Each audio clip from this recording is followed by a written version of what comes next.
Assalamu alaikum, everyone.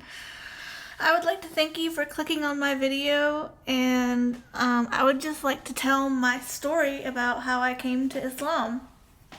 So my story began when I was in college, and there was this girl that I went to college with named Zara. Shout out Zara if you're watching this. Hi. So Zara really introduced me to Islam without putting it, in my face, I guess.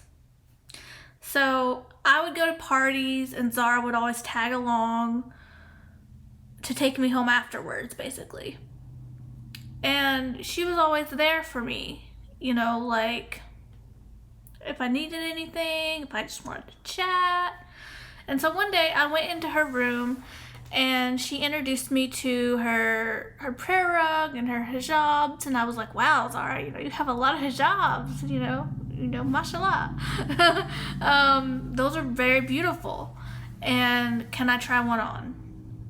And she could have been like, no, I would never let you try one on. Why would you even ask that? That is so weird. But instead she was like, yeah, girl, let's try one on. And so I tried one on, and she gave me the most beautiful hijab to try on. Like, not even kidding. Like, it was so beautiful. So I tried it on, and I felt so pretty, and I took pictures and, all that. So anyway, I took it off, and a few years go by. I get out of college, and I don't know where Zara is now, but maybe she's on YouTube somewhere. Anyway, so Zara moved on, I moved on, and a few years later I see an ad on my Facebook for a hijab. And it says something like, empowering the world's strongest women. And I'm like, you know what? That is true, because Zara was a strong woman, and she wears hijab. And you know what? I tried on a hijab once in college, and I'm kind of curious about it now. Like, these wheels started turning in my head about hijab, about modesty, about, what it means to be modest, slowly, over the course of months, these wheels started turning in my head. And so I really wanted to explore what that meant. So I ordered some hijabs, and I tried them on, and as soon as I tried it on, I just knew. Have you ever done something and you just know, like, as soon as you do it, that it is the best thing you could have done? That was me with hijabs, okay? So I tried it on, and I was like, just the best.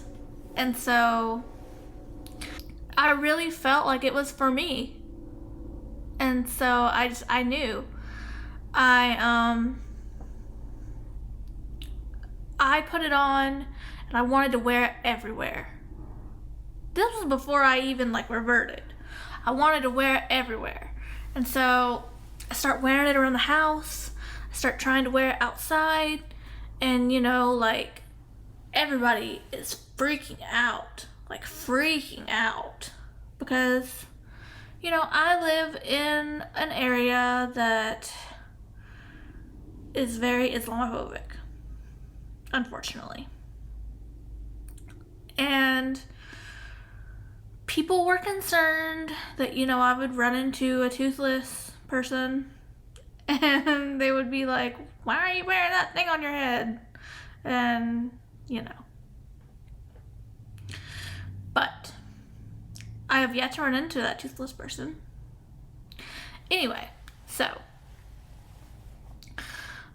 I wanted to wear hijab all the time. It caused a lot of rift between me and people I cared about. And a bunch of the people I cared about were just saying things like, oh, just let it go. Just let it go. It's just a piece of cloth. Just let it go. Just give it up. Just give up. Give up. Well, that made me try even harder. I was like, I'm not giving this up. Why would they say something like give it up if it didn't mean anything? Clearly, it means something, and it's important. So, a few years go by, and I continue on, and I joined like a Facebook group for hijab, and I document where I wear my hijab,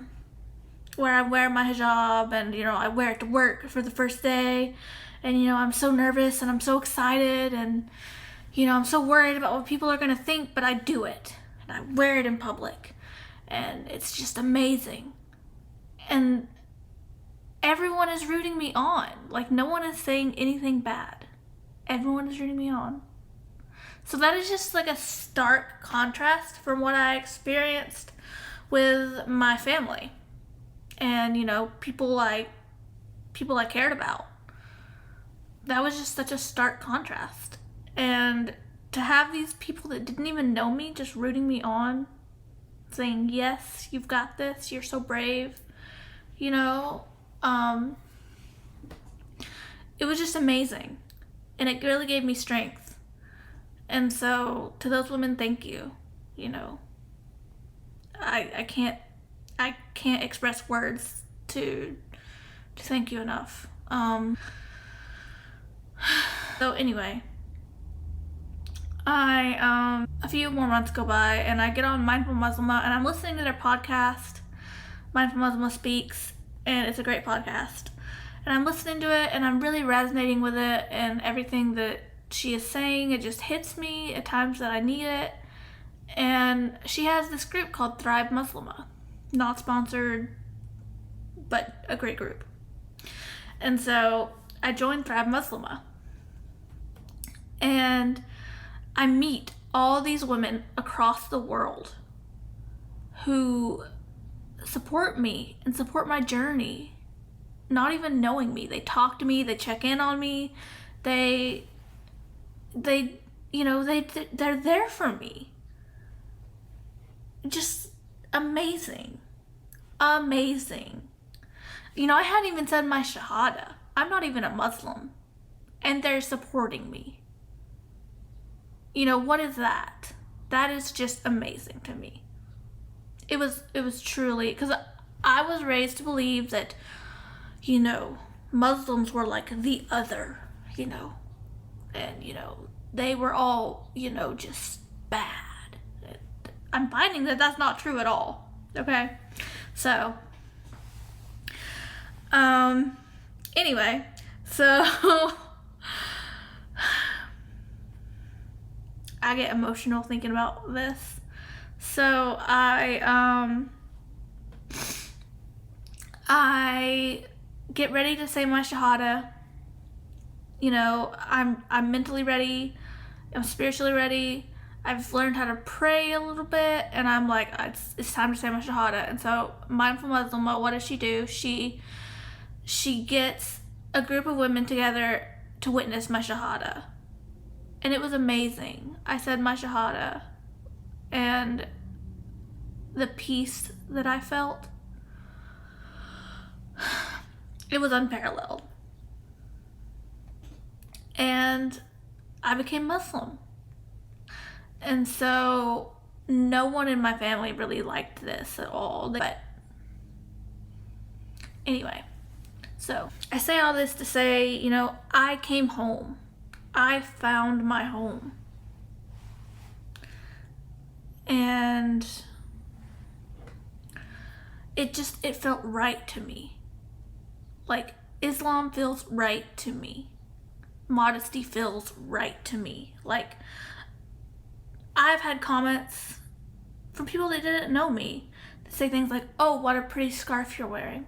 Oh, you look beautiful today. Oh, I love your shirt. It being a modest shirt. Oh, where did you get your clothes from? Things like that. Simple things that, you know, they wouldn't say to me otherwise. And I've had people closest to me say things like, "You look like a hot dog." So, and I hope this helps someone.